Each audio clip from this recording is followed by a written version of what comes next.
Hey everybody, this is Jeff Bauer, and you probably didn't expect to get a notification that there's a new Actor Chats, but Joey Marino passed away a couple days ago, and I kind of didn't know how to handle my grief, and have been going through the ringer here, and I thought I'd sit down and talk about it in a microphone on my computer because one of the things we did together was a podcast called Actors Chats that you have subscribed to, and I was the main technician and one of the inner half of it.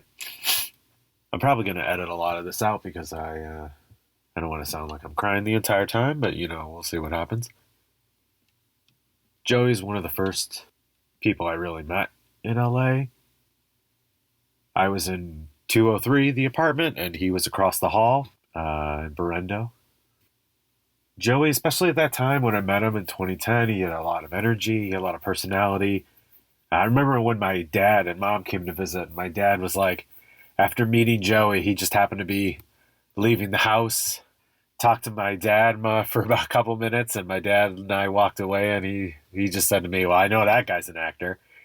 Because that was just Joey. He had that outgoing, bubbly personality, really took you in, really listened, really engaged with you, and made such an impact on my father that years later, when Joey needed a car, he needed a new car, my dad, who worked at Chrysler, got him his family and friends discount and gave it to Joey, and that was one of the reasons Joey was able to afford his car at the time. And I don't know, at some point I think it probably put him in more debt than he needed to be, but at the time he was so proud of that car and it was a big deal. This is going to be rambling because I'm just going to start telling stories, I think. So a lot of people don't know this for sure, but we actually wrote a half-hour sitcom pilot about his life, about his first job at Danny's Menswear, a suit company where he sold suits on commission. And we wrote that sitcom because Joey didn't think he could do it. And I was like, we can. We just have to set aside an hour every Friday, like noon to 1, and we'll write and we'll get 3 pages done a day or whatever. And in 2 months to 3 months, we'll have a sitcom. And that like blew his mind and he didn't think we could do it. And we did. And we sent it out, but of course it felt very dated. It felt very old. And so, nothing really happened with it. Even though it gave Joey some hope there and he was really excited about it. And, I helped walk him through the writing process of that. And I think it was during a little bit before that or around that time period, he wanted to do a podcast. I mean, everybody had a podcast in LA, why not him? And he wanted to see if I was involved. And he's like, I got the guests, the tech, because I was doing audiobooks. And he's like, I'll buy the microphone and we'll do it together. And, that's what this channel is. And that's what we made. But yeah, Joey was the first friend I had in LA, which is hard to realize or remember because it was so long ago. It's hard because I knew this day was coming and I knew it would wreck me even though we weren't as tight as we used to be. Because, even when we weren't talking much, if I posted something on social media, when I got a contest, an article, or whatever, Joey'd always be right there to be like, Jeff's the hardest working, most talented guy I know. He was a big cheerleader for me, and up until the end, he was like, big things are coming your way. And sometimes he believed in me more than I believed in myself. And I did what I could for him, but I don't think anybody could do what he needed or help him the way he needed. And that's what makes it the hardest. I feel like sometimes I wish I'd done more for him, and other times I thought I had done too much and I'd sacrificed my own mental health. It's just like everything else in life. It's not black and white. It's not one thing or the other. It's anger, it's grief, it's remorse, it's love, it's sadness, it's nothing you could put a finger on or put a label on.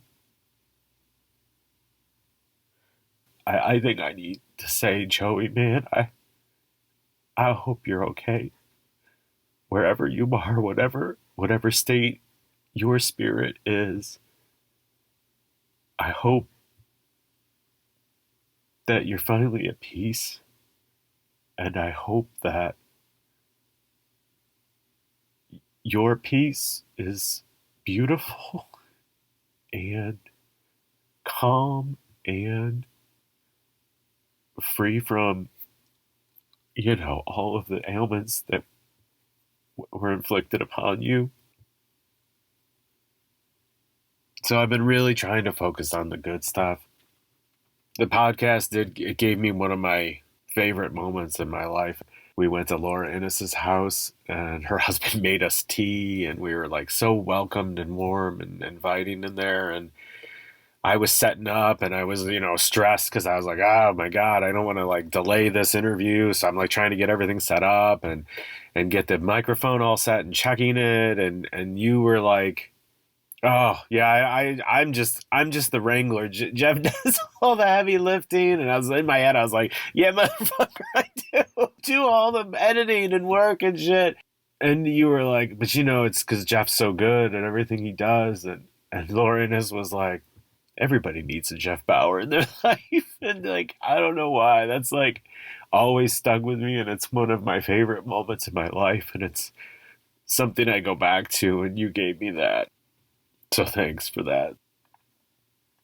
When we decided to do this podcast, we should ask the questions that we're going to ask the people and interview each other. And so we did 2 sample practice run exercises, interviews, episodes. One where he was the predominant interviewer interviewing me about my acting career and things I'd been through. And then this one that I have here that is me interviewing him and his journey as an actor. And I didn't know if I still had it, but as I was thinking about him today, I was like, well, fuck, let me see. And I pulled it up and I was like, well, let me give a listen. And it was really nice to hear the Joey I remember, the Joey I worked with. When I listened to it, I thought to myself, I should share this. And I'm not going to announce it. I'm not going to post about it. It's not about that. It's more for myself and grief and for you because you found it. I just thought if if it comforted me, it might comfort you. So, without further ado, here is Actor Chats with Joey Marino. Hey everybody, welcome to Actor Chats. I'm Jeff Bauer. I'm Joey Marino. And today's is a special episode. We're actually talking to each other. So today we're going to talk to Joey a little bit about his acting career and his... Wow. Yeah. I can hear the viewers' the excitement there. It's so exciting. Well, I figured they might want to know a little bit about us at this point. So we're just going to jump right in. We always start off with our superhero origin story. What was your origin story? When did you know you want to be an actor? Wow. I'm still not sure, but what I think I always sort of wanted to be. But first, I wanted to be a basketball player. Nice. But when I realized, the height and I don't know, just I wasn't going to get there, and so I took that as far as I guess I could, and then acting was always in the back of my mind, and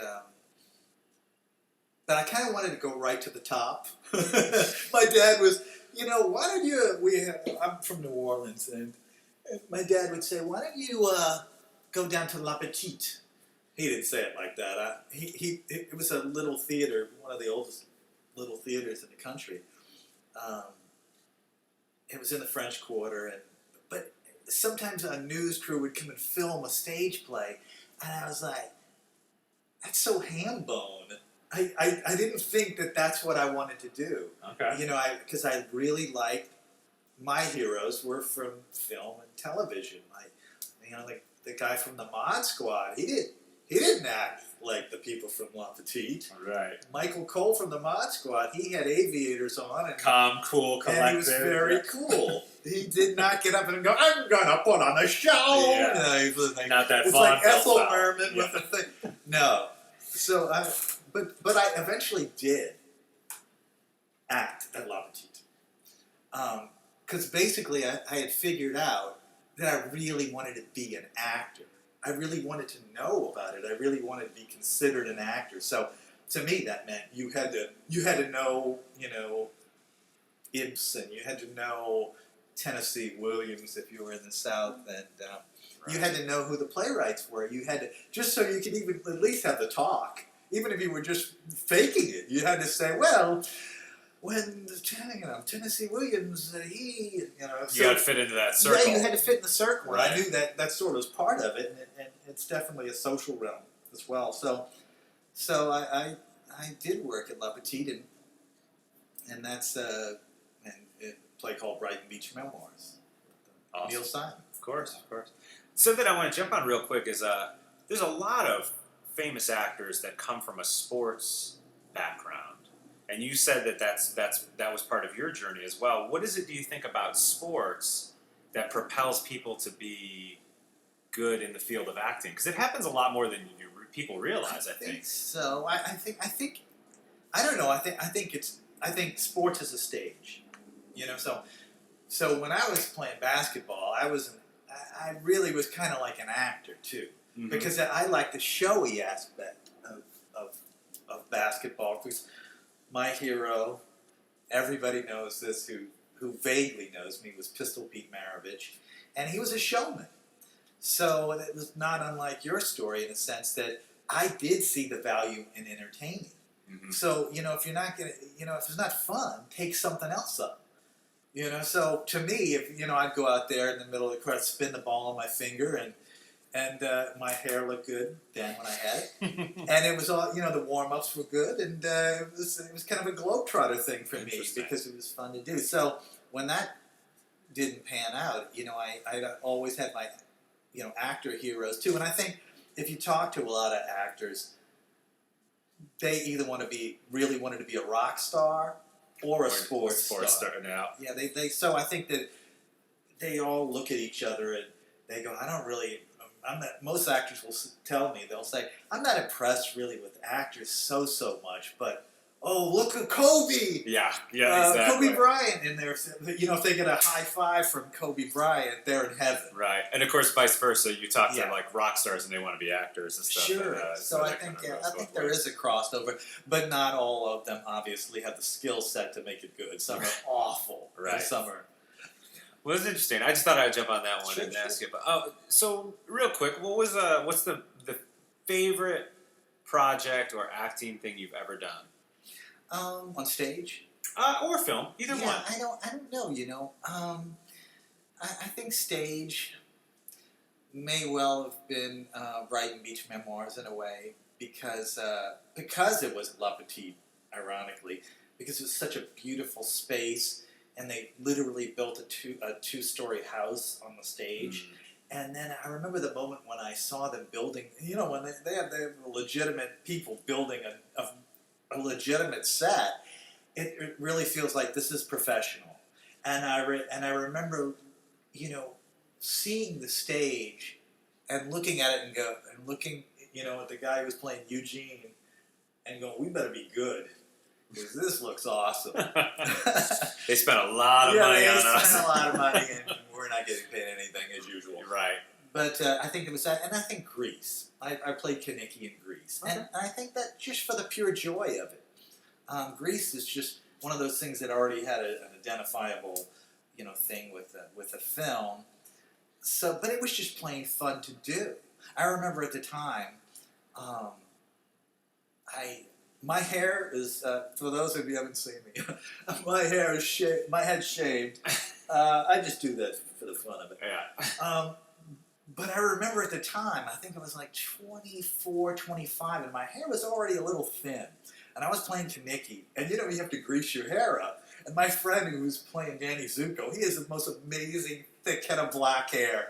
and he put the grease in. Nothing could kill that hair. Yeah. And I would just remember thinking I would have to put a dab of this here and there. And I remember thinking, please God, let me pull the Teen Idol thing off one more time. And so I guess I did, because I remember getting a fan mail from a little girl. Oh, nice. You know, oh, it was great. And I actually still have it. Awesome. And it said, you know, hi, I can't remember her name, darn it. But it's like, hi, you know, my name is, let's say, you know, Kim. Actually, that was actually the girl I was dating in the play, but that's another story. My name's Kim, and, you know, I've seen the play twice already. And what I love your voice. And I love that point when you were doing grease lighting and you flexed your muscles. And and by the way, I'm 10 years old. But if you met me, you might think I'm older. I mean, it was so precocious and sweet. And I'm going to come back again a third time on, you know, so it's just like, it was touching, you know, and you think, how, and so I'm thinking I pulled it off. Yeah. You know, I pulled off the Teen Idol moment one more time. Well, you got it in there. You know, so it's great. It was great fun. So what project would you say did you think you learned or grew the most as a performer in? Ooh. Oh my gosh, I think we have this in common from talking to you, but I did this play called Streamers by David Ray, but I don't know if that was just growth. It was the most pain I'd ever been in. I remember having to learn this role, to me, rather quickly, because I don't know, it was hard, and I just remember, you know, stressing about it so much that I wanted to skip the country. I really did. And so in a way, you know, banging into difficulty is still the greatest challenge. To realize, you know, every time you do this, mostly, it's not going to be easy. Yeah. And I still adjust myself to the idea, because you go away from it for a while and you think, well, you know, while I wasn't doing it, I've just gotten better, because, no. But you do in a way. I mean, I guess you do get in a way because you get older and you know more about yourself. But still, every time you go to it, you have to find a way into it, and just learning it, I guess, is sometimes difficult. Yeah. So, in learning about acting, what kind of styles did you learn? Who are your influences or your heroes, I guess? I started out, you know, Mr. Method. I mean, I guess the group theater, and, you know, and really, maybe to my detriment, sorry, Lee Strasberg. Lee Strasberg's ghost is hovering. But, you know, I just think it taught me something, but, you know, these things can become kind of religious in tone, because, well, I'm a method actor, whatever the heck that meant, and I one thing I did do is, you know, I read everything about acting, so I think every book about acting, I could almost pretty much quote it verbatim. But I was kind of held on to certain methodologies, maybe to my detriment. And I think then I started, you know, and, you know, of course, you know, you come across all of them, and then Meisner, and I like the idea of Meisner that you put your attention outside of yourself, which, you know, as soon as you go inward as an actor who's, you know, I wouldn't say I'm introverted, but I energize, and sometimes in an introverted way, or re-energize, and I think in that way, you know, you go inside and you can get a little stuck. Yeah, you can ignore your partner. Oh yeah. It's and you end up doing that, and you end up playing, you know, your version of it, and I think that really does a certain damage to the work, because, you know, you're playing your dead dog, and then the guy next to you, if he's a method actor, is doing his thing, and you're never really meeting in the scene at all, and you're not playing the scene really. You're not playing it for the point of view of the purpose of the scene that the writer maybe intended. It's not really about that, you know. Yeah. So it's tricky, but I think of method actors. A lot of the method actors, though, I was influenced. It was, you know, the late '70s, and I was you know, influenced by, you know, Dustin Hoffman. Sure.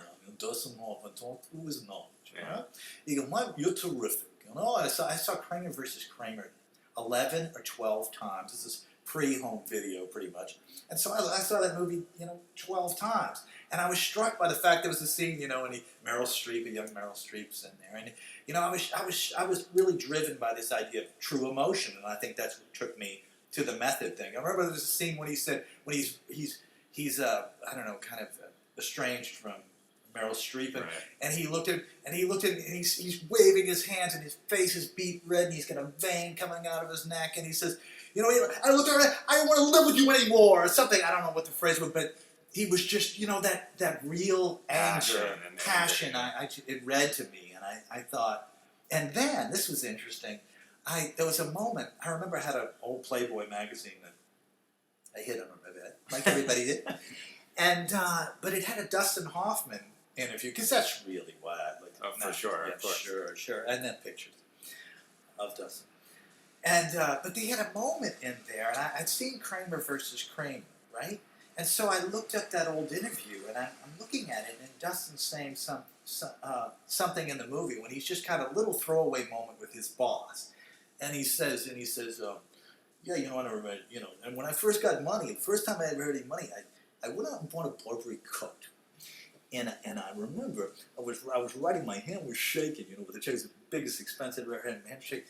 And I thought, I liked that moment for some reason. And then I looked in the Playboy interview, and he said, the first purchase I made when I was an actor was I got a Burberry coat. And when I was writing the check, my hand was shaking, And I just thought, there you go, bringing his life in that. So I still like that idea. Even though the method can go astray, I still think, you bring yourself to the work turned a certain way. It's always got to come from you, I think, turned a certain way. I mean, and even if you're playing, like some of the things you do, I see that you play these characters, but there's still you in it, would you say? Yeah, you always have to have that. Otherwise, they're caricatures, not characters. Right. So, right. yeah, absolutely. Which, with some sketches, you can get away with caricature. I mean, some people at Saturday Night Live have been doing it for years. But no, I agree in general. So, that's great. What about for you, finding the difference between film and theater? It seems like you were much more cognizant when you first started acting about, like, kind of subtlety. So, when you actually got on camera, did it play out that way, or was it still a learning curve? Funny enough, it didn't play out that way. I mean, as a matter of fact, you would think it would, and because I was considered naturalistic, but on stage, I used to like to point a lot with my finger. It was great. Kaneki, it was great. Your go-to gesture. Yes, my go-to gesture. Point a lot, and which is not good, always. But it I'd physicalize those things. But then I remember going to my first, film audition. And I remember preparing in that kind of methody way. And it was way too big. It had to be, I didn't see it, but you just know you're not booking it. And you just know, and you're like, huh. And so it was like this hit or miss thing. And so I remember how I did get my first role was in a movie was I was in my agent's office. He was doing some casting, not casting, ultimately casting it, but sending the tape in. And I remember, I knew him enough to say, well, let me see what that looks like. Oh, and he was shooting it like theater-like, from like a proscenium far away. Very wide. And everybody, very, very wide, yeah. And everybody was like, I could hear him when I was in the office. And you could hear him going, hi, my name, kind of projecting like, hi, my name is Bob, and then they had moments in it when it was supposed to be a tense situation, and you hear actors in the other room, they're yelling, well, yeah, because, and you're like, whoa. So I began to realize the value of pulling it back a little bit and making it more behavioral and more for the camera. And when we set up the camera, then I was able to kind of, I don't know, for the lack of a better word, film acted in a certain way where at least I wasn't so, stagey, I guess. And I got the role, and the director at the time said, not only was that the best audition we received for that role, but it was the best one we received, period. It sounded genuine to me. Right. I said, I like this guy. Yeah. I like he his, knows what he's talking about. I like his thinking. He's good. Yeah. So, that's interesting. And so, at any point during your time acting, has there ever been like a defining moment for you, or a moment where it really just clicked, or you just knew it in the moment that you just hit something special? Well, not unlike what you said when we were chatting with you. I think it's still a process. It's almost like golf. My father was a golfer, and every now and again he would say, "I'm going on the tour. I figured it out." Because all of a sudden the putts are falling or whatever. He's But a good hot streaker. by the way, he was a brilliant golfer. So it could have been very definitely. He was a scratch golfer when One City Champ. So he actually probably could have. But there is that thing like and you keep working on it, and that's what it is.